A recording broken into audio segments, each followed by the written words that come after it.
सुखदेव अपनी वृद्ध पत्नी कौशल्या के साथ खेत में मेहनत से हल चला रहा था। तभी गांव का बलराम नाम का एक बुजुर्ग व्यक्ति वहां पहुंचा। अरे मैं ये क्या देख रहा हूँ सुखदेव, इस उम्र में तुम भी थक रहे हो और अपनी पत्नी को भी थका रहे हो। अरे भाई, ये उम्र काम करने की नहीं, आराम करने की है। अरे जानता हूँ बलराम चाचा, जानता हूँ, लेकिन मैं कर ही क्या सकता हूँ। आप तो जानते हो, मेरा इकलौता पुत्र अर्जुन जो मुफ्त की रोटियां तोड़ता है और निठल्ला बनकर सारे गांव में घूमता रहता है। अब घर में किसी न किसी को तो काम करना ही पड़ेगा ना। अरे देखो सुखदेव, अर्जुन है जवान, उसे अपनी जिम्मेदारी का एहसास दिलाओ, यही तुम्हारे लिए सबसे ठीक रहेगा। तुम और तुम्हारी पत्नी अपना जीवन जी चुके हो, लेकिन अर्जुन के आगे की सारी जिंदगी पड़ी है अभी। कभी सोचा है कि तुम दोनों के जाने के बाद अगर उसका रवैया ऐसा ही रहा तो फिर क्या होगा? सोचा है कभी? चलो भैया, आराम से काम करते हुए सोचो। आराम तो कर ही नहीं रहे तो क्या कहे? सोचो सोचो सोचो। इतना कहकर बलराम चाचा वहां से चले गए। बलराम चाचा की बातों में सच्चाई है। हाँ, चिंता मत करो कौशल्या, आज शाम को अर्जुन को आने दो, मैं उससे बात करता हूँ। हाँ। इतना कहकर दोनों पति पत्नी फिर से काम करने लगे। इधर दूसरी ओर अर्जुन जंगल के तालाब के किनारे गांव के व्यापारी धनीराम की बेटी कुमुद के साथ बैठा था। अर्जुन और कुमुद एक दूसरे से प्रेम करते थे और इस बारे में कोई नहीं जानता था। कुमुद गहरी सोच में डूबी हुई थी। बोलो, अरे कुछ तो बोलो। उधर कहाँ देख रही हो? इधर तो। ओहो कुमुद, जब से जंगल आई हो तब से तुम कुछ बोल ही नहीं रही हो, बस ऐसे ही गुमसुम बैठी हुई हो। क्या बात क्या है, बताओ ना, क्या बात है? सोच रही हूँ, आखिर हम दोनों जंगल में छुप छुप कर कब तक मिलते रहेंगे? अब मतलब तुम कहना क्या चाहती हो, साफ साफ बताओ। यही कि एक दिन हमारे और तुम्हारे प्रेम के बारे में मेरे माता पिता को पता लगेगा, तब क्या होगा? इससे पहले कि उन्हें हमारे प्रेम के बारे में पता लग जाए, तुम्हें अपने माता पिता को मेरे घर पर भेजना चाहिए, मेरा हाथ मांगने के लिए। अर्जुन गहरी सोच में डूब गया। वैसे कह तो तुम सही रही हो। ठीक है, मैं आज ही अपने माता पिताजी से बात करता हूँ। ठीक है। कुछ देर बाद अर्जुन वहां से चला गया और कुमुद अपने घर की ओर बढ़ गई। तभी अशोक नाम का एक सुंदर युवक उसके सामने आकर खड़ा हो गया। अशोक कुमुद को पसंद करता था, लेकिन कुमुद उसे नहीं चाहती थी। तुमसे कितनी बार कहा है अशोक कि मेरा रास्ता मत रोका करो। अरे रास्ता रोकने का मेरा भी मन नहीं करता। मन तो करता है कि देखो कुमुद, सीधी बात है, मैं अच्छी तरह से जानता हूँ कि तुम गांव के सबसे निठल्ले युवक अर्जुन के प्रेम के चक्कर में पड़ी हुई हो। देखो ऐसा है, अर्जुन कुछ भी नहीं करता। अरे मैं मेहनत से काम करता हूँ, मेरे पास अर्जुन के पिता से ज्यादा खेती है। तुम बस एक बार विवाह करने के लिए हाँ कर दो, फिर मैं तुम्हारा रास्ता कभी नहीं रोकूंगा। अरे डोली में बिठाकर अपने घर ले जाऊंगा, रानी की तरह रखूंगा, एक मच्छर काटने का भी दुख नहीं होने दूंगा तुमको। हाँ। ये सुनकर कुमुद क्रोधित हो गई। देखो अशोक, तुम ये बात मुझे 1000 बार कह चुके हो और मैं 1000 बार ही तुम्हें समझा चुकी हूँ कि मुझे तुमसे विवाह नहीं करना। अर्जुन चाहे जैसा भी हो, मैं उसे ही अपने जीवन साथी के रूप में देखती हूँ, इसलिए आइंदा मेरा रास्ता रोकने की गलती मत करना। ये सुनकर अशोक के चेहरे पर क्रोध उभर आया। तो ठीक है, मैं अब तक चुप था, लेकिन अब मैं तुम्हारे माता पिता को तुम्हारे और अर्जुन के बारे में जरूर बता दूंगा। हाँ। ये सुनकर कुमुद मुस्कुराई। तुम्हें लगता होगा कि तुम ये बात बोलोगे और मैं डर जाऊंगी।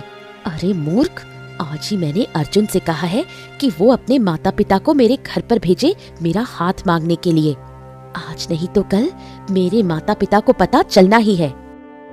ठीक है ठीक है ठीक है, लेकिन मुझे पूरा विश्वास है कि तुम्हारे माता पिता ना इस रिश्ते के लिए इनकार कर देंगे ना, क्योंकि अर्जुन कुछ करता तो है नहीं, निठल्ला आवारा बेकार कहीं का। और ये बात सारा गांव जानता है। देख लेना, अर्जुन से नहीं होगी तुम्हारी शादी। इतना कहकर अशोक वहां से चला गया। कुमुद कुछ देर गहरी सोच में डूबी रही और फिर वहां से चली गई। शाम को जब अर्जुन अपने घर वापस आया,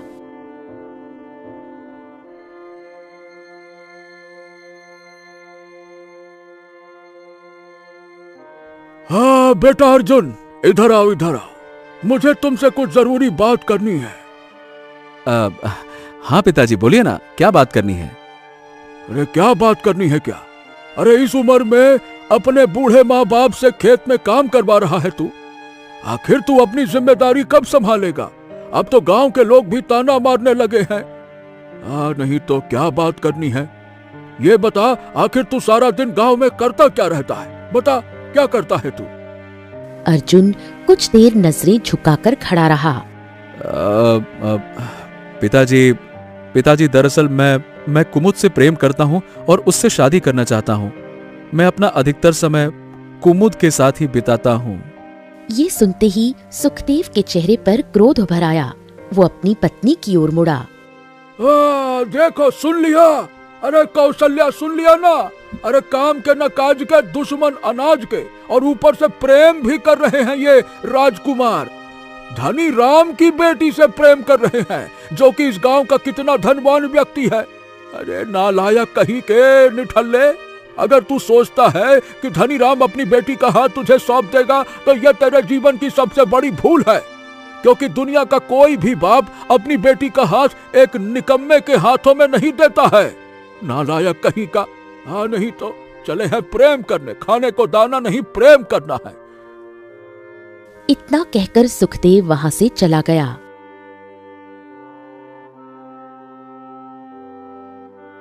अर्जुन चुपचाप चारपाई पर लेट गया। उसकी बूढ़ी माँ कौशल्या उससे अत्यंत प्रेम करती थी। आधी रात के समय घर में गहरी खामोशी थी। एक बार धनीराम से बात करके देखिए ना, हो सकता है वो इस रिश्ते के लिए हाँ कर दे। सुखदेव ने अपनी पत्नी की ओर देखा। ऐसा है कौशल्या, धनीराम का जवाब मुझे बहुत अच्छे से पता है, लेकिन ठीक है, वैसे ना देखो। अब तुम कहती हो तो ठीक है। मैं कल अपने इस नालायक बेटे को धनीराम के घर लेकर जाऊंगा। जब यह धनीराम के मुंह से अपनी प्रशंसा सुनेगा ना, तब इसे समझ आ जाएगा कि इसके बारे में लोग क्या सोच रखते हैं। अगले दिन सुखदेव अपने पुत्र अर्जुन को लेकर धनीराम के घर पहुंचा। नमस्ते धनीराम। धनीराम, देखो आज मैं तुमसे कुछ मांगने आया हूँ। हाँ बताओ, क्या मांगने आए हो सुखदेव, बोलो। धनीराम, आपकी बेटी का हाथ, दरअसल मेरा बेटा अर्जुन आपकी बेटी कुमुद से बहुत प्रेम करता है। वो दोनों एक दूसरे से शादी करना चाहते हैं। धनीराम ने कुछ देर तक अर्जुन और सुखदेव को देखा, फिर जोर से हंस पड़ा।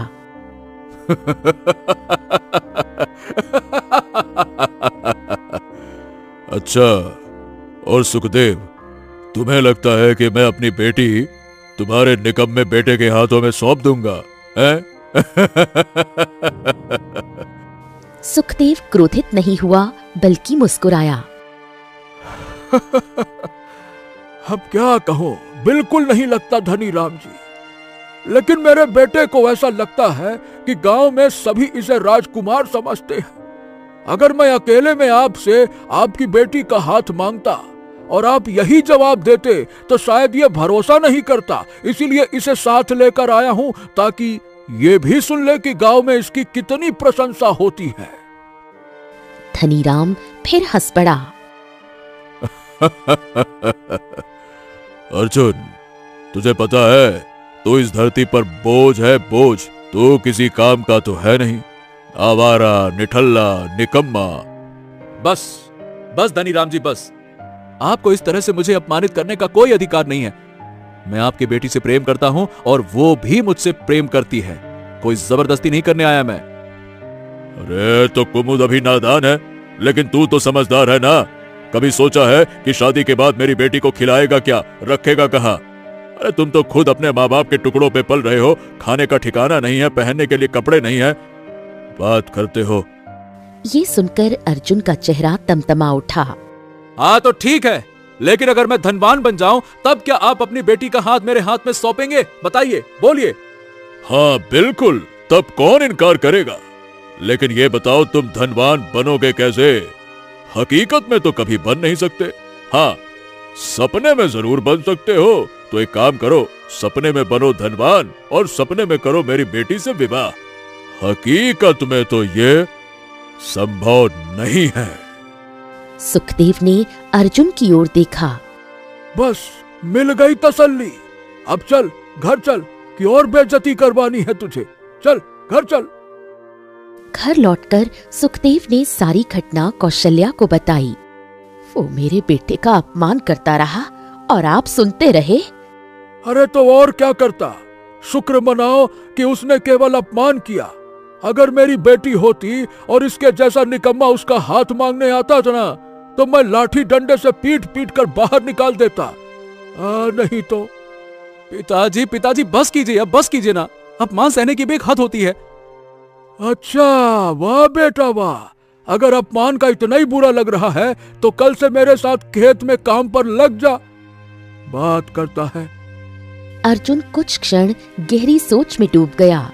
नहीं पिताजी, मैं मजदूरी नहीं करूंगा, मैं व्यापार करूंगा। अरे व्यापार ढंग से होता है, तुझे कौन सी व्यापार की तमीज है? कितने बड़े बड़े व्यापारियों के साथ बैठा है तू, बता। देखिए वो सब मुझे नहीं पता, लेकिन मैंने फैसला कर लिया है कि मैं व्यापार करूंगा। और सवाल धन का है ना, तो हमारे पास जो छोटा सा खेत है मैं उसे मुखिया जी के यहां गिरवी रख दूंगा। मुखिया ही इस गांव में कर्ज देता है, व्यापार में मुनाफा आ जाएगा तो अपनी जमीन छुड़ा लूंगा।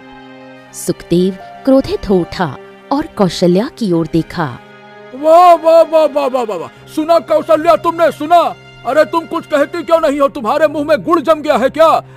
तुमने कौन सी दही जमा रखी अपने मुंह में? कुछ बोलो। निकम्मे के पास में जो थोड़ी सी जमीन है जिससे हमारे पेट में दाना जाता है, वो भी इसको बेच देना है, देख लो। कौशल्या कुछ देर सोचती रही। क्या आपको बलराम चाचा की बात याद नहीं? हम दोनों अपना जीवन जी चुके, अब अर्जुन को अपना जीवन जीने दीजिए। अगर वो व्यापार करना चाहता है तो उसे करने दीजिए। सुखदेव कुछ देर चुप रहा, फिर गहरी सांस ली। हाँ, ठीक है ठीक है।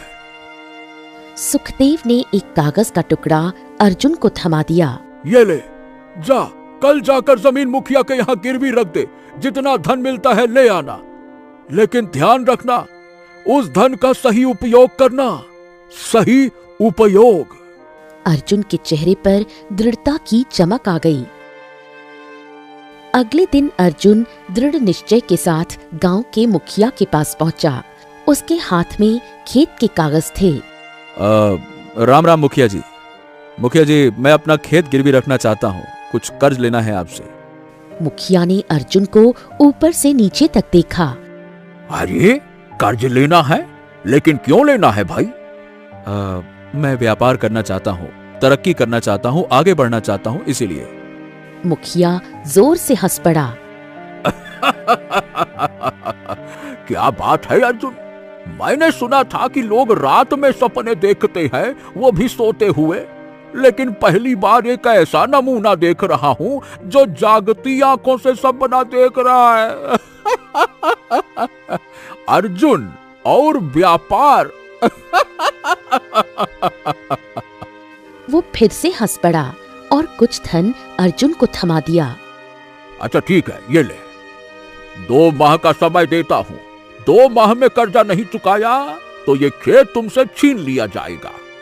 शुक्र मानो कि जो मैं धन देता हूँ वो मेरा नहीं, महाराज का है। महाराज ने मुझे ये धन कर्ज पर देने की अनुमति दी है। अगर जमींदार से लेते तो इतनी ब्याज लगाता कि बिना कर चुकाए ही जमीन जमींदार की हो जाती। अर्जुन ने धन लिया और चुपचाप वहां से चला गया। उधर कुमुद अपने घर के बाहर उदास बैठी थी। तभी अशोक वहां आया। ए कुमुद, मुझे पता चला कि कल तुम्हारे पिता ने तुम्हारे आशिक, दीवाने, प्रेमी बड़ा अपमानित किया उसे। देखो, मैंने तुमसे तो पहले ही कहा था कि तुम्हारे पिता तुम्हारा हाथ कभी अर्जुन को नहीं देंगे। लेकिन उन्होंने अर्जुन को समय दिया है। कैसा समय? धनवान बनने का समय, और अर्जुन धनवान बनकर दिखा देगा। फिर मेरे पिताजी को कोई ऐतराज नहीं होगा। अशोक कुछ क्षण चुप रहा और फिर बिना कुछ कहे वहां से चला गया। इधर अर्जुन धन गिन रहा था, तभी सुखदेव वहां आया। हाँ, जमीन तो गिरवी रख दी, अब ये बता कि करेगा क्या? पिताजी, मैंने सुना है कि पड़ोस के गांव में गायों का मेला लगा है और वहां बहुत सुंदर और दुधारू गायें मिलती हैं। तो मैं एक गाय खरीद लाऊंगा और पूरे गांव में दूध बेचूंगा। देखते ही देखते कर्ज भी चुक जाएगा और धन भी आना शुरू हो जाएगा। सुखदेव ने कोई उत्तर नहीं दिया और चुपचाप वहां से चला गया। अगले दिन अर्जुन मेले में पहुंचा। चारों ओर रंग बिरंगी और सुंदर गायें थीं। एक ओर भीम नाम का व्यापारी बैठा था, जिसके पास एक दुबली सी गाय बंधी थी। तभी एक व्यक्ति वहां पहुंचा और भीम से बोला, अरे ओ भीम, तू अपनी गाय ले जा, तेरी गाय कोई नहीं खरीदने वाला। ये इतना दूध ही नहीं देती है कि एक आदमी का पेट भर सके। अरे चाय तक नहीं बनती तेरी गाय, इतना दूध ही नहीं देती है। अरे धीरे धीरे बोल भाई, धीरे धीरे बोल। इसीलिए तो इन गायों को मेले में लेकर आया हूँ, ताकि कोई न कोई मूर्ख मिल जाए, गाय को मैं उसके गले में बांध दूं। वो व्यक्ति हंसते हुए चला गया। तभी भीम की नजर अर्जुन पर पड़ी। भीम मन ही मन मुस्कुराया। आहा। अच्छा सुनो, काफी देर से देख रहा हूँ तुम गायों को बड़े गौर से देख रहे हो। हाँ, दरअसल मैं एक गाय खरीदना चाहता हूँ जो बहुत दूध दे सके, ताकि मैं दूध बेचकर धन कमा सकूं। ये वाली गाय जो है। अरे भैया, ये वो छोड़ो, तुम बिल्कुल सही जगह पे आए हो। आओ मेरी गाय देखो, इधर आओ, इधर आओ, इधर आओ। ये देखो, इसका नाम है राम प्यारी। यह सुबह इतना दूध देती है, इतना दूध देती है, इतना दूध देती है कि तुम अंदाजा नहीं लगा सकते। क्या बात कर रहे हैं, सच में? इतना? मतलब कितना दूध? अरे इतना दूध कि तुम पूरे गांव में बेच सकते हो, घर घर, एक एक घर। हाँ। अर्जुन की आंखों में चमक आ गई। क्या बात कर रहे हो, सच में? और नहीं तो क्या, झूठ बोलेंगे क्या तुमसे भैया? तुम बहुत सीधे साधे इंसान लगे, इसीलिए हम खुद ही तुम्हारे पास आए। अगर शक हो तो रहने दो भैया, ना लो राम प्यारी को। अरे कोई तो मुंह मांगी कीमत में ले जाएगा इसको। हाँ, इतना दूध देती है। नहीं नहीं नहीं नहीं, मुझे दे दो, मुझे दे दो। हाँ, ये गाय है भैया 20 सोने के सिक्के की। क्या बात कर रहे हो, 20 सोने के सिक्के? मैंने तो सुना है कि गाय 1 या 2 सिक्कों में मिल जाती है। वो दूसरी गाय होगी, मेरी गाय अद्भुत गाय है। क्या कभी सुना है कि कोई गाय उतना दूध दे कि पूरा गांव भर जाए? सुना है? अर्जुन कुछ पल सोचता रहा, फिर अपने सिक्के निकाल दिए। ठीक है, ठीक है, मैं तुम पे भरोसा करता हूँ। ये लो। अर्जुन गाय लेकर चला गया। उसके जाते ही भीम ठहाका मार कर हंसा। कैसा मूर्ख बनाया। असल में गाय मेरी थी ही नहीं। कुछ दिन पहले जंगल में आवारा घूमती मिली थी, मैंने पकड़ लिया, मुनाफा कमा लिया। ऐसे होता है व्यापार। वो दोनों हंसते रहे। अर्जुन खुशी खुशी गाय घर ले आया और उसके गुण गिनाने लगा। हाँ, अरे बस कर जा बेटा, और कितने गुण गिनाएगा? न जाने क्यों मुझे लगता है कि तुम मूर्ख बनकर आ गए हो। अरे पिताजी, जीवन में पहली बार मैंने इतना अच्छा काम किया है और आप मुझे मूर्ख बता रहे हैं। अच्छा ठीक है, ठीक है, सुबह देखते हैं कितना दूध देती है तुम्हारी ये गाय। रात गहराने लगी। अगली सुबह अर्जुन आशा से भरा जल्दी उठ गया। उसने गाय का दूध निकालना शुरू किया, परंतु केवल एक छोटा सा कलश ही दूध से भरा और गाय ने दूध देना बंद कर दिया।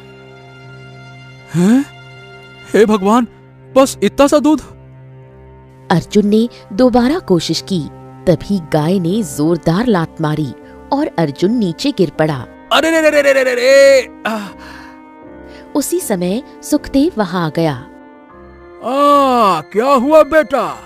अब तक कितनी बाल्टियां भर गई, कितने घरों में दूध पहुंच गया? दूध की नदियां बही कि नहीं बही? अर्जुन ने चुपचाप छोटा सा कलश आगे कर दिया। सुखदेव का चेहरा क्रोध से भर उठा। अरे मूर्ख कहीं के, ये क्या है? ये चुल्लू भर दूध मिला तुझे? ले, मुझे इसी बात का डर था। अरे कल जब तू खुशी खुशी से बता रहा था ना कि ये गाय पूरे गांव को दूध देगी, तभी मैं समझ गया था कि तुझे किसी ने मूर्ख बना दिया है। ये तूने हमें बैठे बिठाए बर्बाद कर दिया। मेरा एक ही खेत था जिससे हमारा दाना पानी चलता था, वो भी चला गया। हे भगवान, हे भगवान, क्या करूं समझ नहीं आता। सुखदेव क्रोध और पीड़ा में रो पड़ा। तभी कौशल्या वहां आ गई। नाराज क्यों होते हैं? जहां से ये गाय लाया था वहीं चलते हैं। जिसने बेची है उसे लौटाकर धन वापस ले आते हैं। अरे तुम्हें क्या हो गया है कौशल्या? वो अब कहाँ मिलेगा जिसने मूर्ख बनाया? वो अब दिखेगा भी नहीं। हाँ, अब लुट गए, बर्बाद हो गए। कौशल्या की आंखों में भी आंसू आ गए। अर्जुन को पहली बार अपने ऊपर गहरा अफसोस हुआ। वो चुपचाप घर से बाहर निकल गया। रास्ते में अशोक मिला। भिखारी चले थे धनवान बनने, जो लौटा था वो भी लुट गया। भैया, अब तो रोटियों के लाले पड़ गए। कुमुद से कैसे शादी करोगे? शादी तो होगी किसी और से। अर्जुन ने कुछ नहीं कहा और आंसुओं के साथ आगे बढ़ गया। रात गहरा चुकी थी। घर में सन्नाटा था। माता पिता ने भी अर्जुन की ओर देखना बंद कर दिया। अर्जुन गाय के पास आया और उसके सामने बैठ गया। आज मुझे पहली बार एहसास हुआ कि मैं किसी काम कर रही हूँ। मैं निठल्ला हूँ, निठल्ला।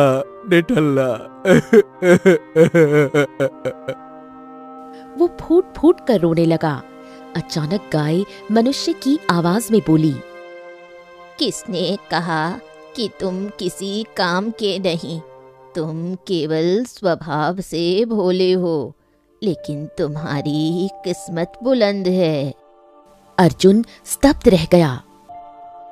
हाँ, ये क्या सुन रहा हूँ? तुम बोल कैसे रही हो? डरो मत, मैं एक मायावी गाय हूँ। अभी मत पूछो मैं कौन हूँ। समय आने पर सब जान जाओगे। जिसने मुझे तुम्हें बेचा, मूर्ख वो है, तुम नहीं। अर्जुन ध्यान से सुनने लगा। तुम कठिन समय से गुजर रहे हो।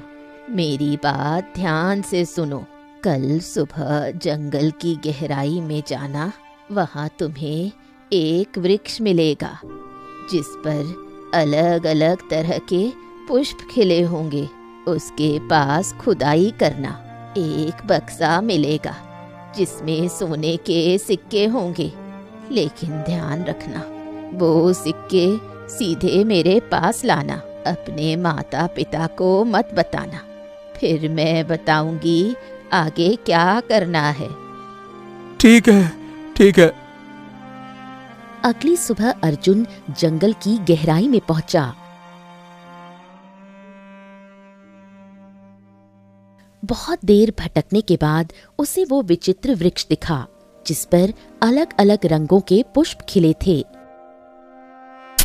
उसने खुदाई शुरू की। कुछ देर बाद फावड़ा किसी भारी वस्तु से टकराया। अर्जुन ने मिट्टी हटाई। वहां एक बक्सा था। बक्सा खोलते ही उसकी आंखें चमक उठीं। उसमें सोने के सिक्के भरे थे। हाँ, जादुई गाय ने सच कहा था। रात को लौटकर अर्जुन ने खजाना गाय के सामने रख दिया। हाँ, तुमने बिल्कुल सही कहा था। अब इस खजाने का उपयोग व्यापार के लिए करो। याद रखना, बैठे बैठे खजाने भी खाली हो जाते हैं। मनुष्य को कर्म करते रहना चाहिए। अच्छा, मुझे ये बताओ अब करना क्या है? क्या तुमने धौलपुर गांव का नाम सुना है? हाँ हाँ, सुना है। वहाँ अनाज की बड़ी मंडी लगती है। अनाज बहुत सस्ता मिलता है, लेकिन थोक में खरीदना पड़ता है। तुम इन सिक्कों से बहुत सारा अनाज खरीदो और बैलगाड़ी में भरकर केशव नगर राज्य ले जाओ। वहाँ अनाज ऊंचे दामों पर बिकेगा। धीरे धीरे तुम तरक्की करोगे। अर्जुन के चेहरे पर पहली बार फिर से उम्मीद की रोशनी चमक उठी। अर्जुन ने सोने के सिक्कों से भरा बक्सा अपने घर के आंगन में छिपा दिया। वो उसमें से कुछ सिक्के निकालकर अगले दिन वो धौलपुर गांव की मंडी पहुंचा। धौलपुर गांव में विशाल अनाज मंडी सजी हुई थी। चारों ओर बैलगाड़ियां और व्यापारियों की आवाजाही थी। देखिए, मुझे अनाज का भाव पूछना है। अरे देखो भाई, अगर ये सारा अनाज खरीद सकते हो तो ही भाव पूछो, नहीं तो अपना रास्ता नापो। नहीं तो नहीं नहीं नहीं, मैं सारा अनाज खरीदना चाहता हूँ। बिल्कुल बिल्कुल। व्यापारी चौंक गया। अच्छा, सोच लो, कम से कम 10 बैलगाड़ियां लगेंगी ये पूरा अनाज ले जाने के लिए। आप बिल्कुल चिंता मत कीजिए, बिल्कुल ले जाऊंगा मैं। व्यापारी ने भाव बताया। अर्जुन ने सोने के सिक्के दे दिए। अनाज 10 बैलगाड़ियों में लदवाया गया। अर्जुन केशव नगर राज्य की ओर चल पड़ा। केशव नगर की मंडी में अनाज ऊंचे दामों पर बिकता था। अर्जुन ने सारा अनाज अच्छे मूल्य पर बेच दिया। शाम को वो घर लौटा। हाँ, पता है, आज मुझे लगभग दुगना लाभ हुआ है। अब से तुम रोज यही करो, देखना तुम्हारी किस्मत कैसे बदलती है। उस दिन के बाद अर्जुन प्रतिदिन धौलपुर से अनाज खरीदकर केशव नगर में बेचने लगा। कुछ समय बाद अर्जुन मुखिया के पास पहुंचा। हाँ मुखिया जी, ये देखिए, ये रहा आपका कर्ज। अब से मेरे खेत के कागज मुझे वापस कर दीजिए। लाइए। अरे वाह वाह वाह वाह वाह अर्जुन, जहां तक मुझे पता है तेरा तो बहुत बड़ा नुकसान हुआ था, फिर ये। हाँ मुखिया जी, नुकसान तो हुआ था, लेकिन उस नुकसान से मैंने बहुत कुछ सीखा। लाइए, कागज दीजिए। मुखिया ने कागज लौटा दिए। अर्जुन ने कागज अपने पिता को दिए। पिताजी, आपका खेत मैं वापस ले आया हूं, ये लीजिए। कई दिनों से मैं और तेरी माँ तुझसे नाराज थे। ये बता बेटा, तू कहाँ जाता था? ये धन कहाँ से आया? पिताजी, ये एक रहस्य है। बस इतना समझ लीजिए कि मैंने कोई गलत काम नहीं किया है, सही काम किया है। बस समझ लीजिए कि किसी ने मुझे उधार दिया, मैं धौलपुर से अनाज खरीदता हूं और केशव नगर में बेच देता हूं। बस। तू कभी गलत काम कर ही नहीं सकता। सुखदेव के चेहरे पर गर्व की मुस्कान आ गई। दिन दोगुनी रात चौगुनी तरक्की होने लगी। टूटे फूटे घर की जगह नया सुंदर घर बन गया। अर्जुन ने अपने घर में बहुत सारा अनाज भंडार में जमा कर दिया। गांव में उसका मान सम्मान बढ़ने लगा। एक दिन अर्जुन धनीराम के घर पहुंचा। धनीराम जी, अब तो कुमुद का विवाह आप मुझसे कर सकते हैं या फिर अभी भी नहीं? अर्जुन, तुमने जो कहा था वो वाकई में तुमने कर दिखाया। पहले गांव वाले तुम्हारी बुराई करते थे, पर अब तुम्हें सम्मान की नजर से देखते हैं। आसपास के गांवों में तुम एक कुशल व्यापारी के नाम से प्रसिद्ध हो चुके हो। मैं अपनी बेटी का विवाह तुमसे धूमधाम से करूंगा। अर्जुन प्रसन्न होकर लौट गया, लेकिन बाहर खड़ा अशोक ये सब सुन रहा था। अरे अरे, समझ नहीं आता कि ससुरे अर्जुन के पास इतना धन आया कहां से। सोचा था मौका देखकर कुमुद का हाथ मांग लूंगा, लेकिन ये दांव तो उल्टा पड़ गया। मुझे अर्जुन पर नजर रखनी होगी। कुछ दिनों तक अशोक अर्जुन पर नजर रखता रहा। एक रात उसने अर्जुन को गाय से बात करते देख लिया। अच्छा, तो ये बात है, इसके पास ही जादुई गाय है। आज रात ही इसके चुरा लूंगा और मैं भी धनवान बन जाऊंगा। रात को अशोक चुपचाप हवेली में घुसा और गाय खोलने लगा। मुझे कहाँ ले जा रहे हो? अरे चल, तू मेरे साथ चल चल, अरे चल। अरे तूने अर्जुन को धनवान बनाया, अब मुझे भी बनाएगी, चल चल। गाय जोर से चिल्लाई। अर्जुन, सुखदेव और कौशल्या दौड़ते हुए आए। अर्जुन, ये मुझे चुरा कर ले जा रहा है। गाय की आवाज सुनकर माता पिता भयभीत हो गए। हे भगवान, ये क्या देख रही हूँ? अरे ये कैसी गाय है? अर्जुन ने सारी सच्चाई बता दी।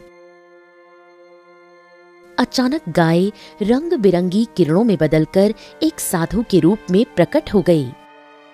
मैं एक साधु हूं। अक्सर गाय का रूप लेकर मनुष्यों की परीक्षा लेता हूं। जो मेरी परीक्षा में सफल हो जाता है, उसकी किस्मत बदल जाती है। याद रखो, स्वार्थी और लालची लोगों की किस्मत कभी नहीं बदलती। दफा हो जाओ यहां से, इससे पहले कि मैं तुम्हें जलाकर राख कर दूं। निकलो यहां से, लालची कहीं के। अशोक भयभीत होकर भाग गया। अर्जुन बेटा, ये खजाना अब तुम्हारा है। नहीं नहीं नहीं नहीं साधु महाराज, असली खजाना मेहनत, लगन और बुद्धि होती है, और वो मुझे मिल चुकी है। अब मुझे सोने के सिक्कों की आवश्यकता नहीं है। साधु प्रसन्न हुआ। जानता हूं, फिर भी मेरी ओर से तुम्हारे लिए एक छोटी सी भेंट। ओ रंग बिरंगी रोशनी में साधु अंतर ध्यान हो गया।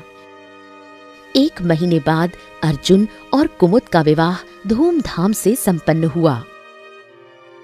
अर्जुन अपने गांव का सबसे सम्मानित और समृद्ध व्यक्ति बन गया। जिस युवक को कभी लोग निकम्मा कहते थे, वही आज सबके लिए प्रेरणा बन चुका था। मेहनत कभी व्यर्थ नहीं जाती।